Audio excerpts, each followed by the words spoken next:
बहुत समय पहले की बात है। किसी नगर में एक बेहद प्रभावशाली महंत रहते थे। उनके पास शिक्षा लेने हेतु कई शिष्य आते थे। एक दिन एक शिष्य ने महंत से सवाल किया, स्वामी जी, आपके गुरु कौन हैं? आपने किस गुरु से शिक्षा प्राप्त की है? महंत शिष्य का सवाल सुनकर मुस्कुराए और बोले, मेरे हजारों गुरु हैं। यदि मैं उनके नाम गिनाने बैठ जाऊं तो शायद महीनों लग जाएं, लेकिन फिर भी मैं तुम्हें 3 गुरुओं के बारे में तुम्हें ज़रूर बताऊंगा। एक था चोर। एक बार मैं रास्ता भटक गया था और जब दूर किसी गांव में पहुंचा तो बहुत देर हो गई थी। सब दुकानें और घर बंद हो चुके थे, लेकिन आखिरकार मुझे एक आदमी मिला जो एक दीवार में सेंध लगाने की कोशिश कर रहा था।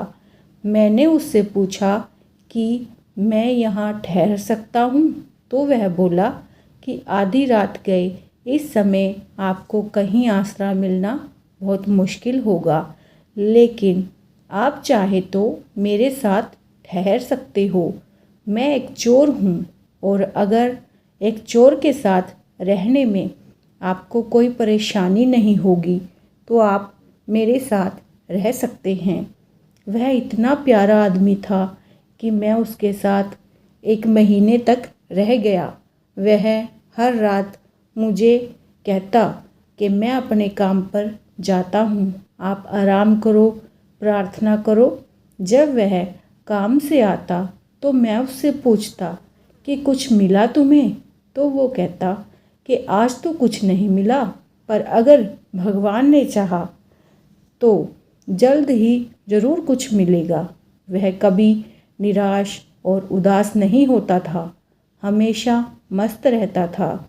जब मुझे ध्यान करते हुए सालों साल बीत गए थे और कुछ भी नहीं हो रहा था, तो कई बार ऐसे क्षण आए कि मैं बिल्कुल हताश और निराश होकर साधना वादना छोड़ने की ठान लेता था।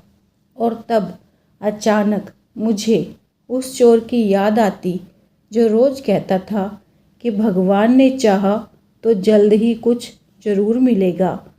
और मेरा दूसरा गुरु था एक कुत्ता। एक बहुत गर्मी वाले दिन मैं बहुत प्यासा था और पानी के तलाश में घूम रहा था। एक कुत्ता दौड़ता हुआ आया, वह भी प्यासा था। पास ही एक नदी थी। उस कुत्ते ने आगे जाकर नदी में झांका तो उसे एक और कुत्ता पानी में नजर आया, जो कि उसकी अपनी परछाई थी। कुत्ता उसे देखकर बहुत डर गया। वह परछाई को देखकर भौंकता और पीछे हट जाता, लेकिन बहुत प्यास लगने के कारण वह वापस पानी के पास लौट आता। अंत अपने डर के बावजूद वह नदी में कूद पड़ा और उसके कूदते ही वह परछाई भी गायब हो गई। उस कुत्ते के इस साहस को देख मुझे एक बहुत बड़ी सीख मिल गई। अपने डर के बावजूद व्यक्ति को छलांग लगा लेनी होती है। सफलता उसे ही मिलती है जो व्यक्ति डर का साहस से मुकाबला करता है। और मेरा तीसरा गुरु एक छोटा बच्चा है। मैं एक गांव में से गुजर रहा था कि मैंने देखा एक छोटा बच्चा एक जलती हुई मोमबत्ती ले जा रहा था। वह पास के किसी गिरजाघर में मोमबत्ती रखने जा रहा था। मजाक में ही मैंने उससे पूछा कि क्या यह मोमबत्ती तुमने जलाई है?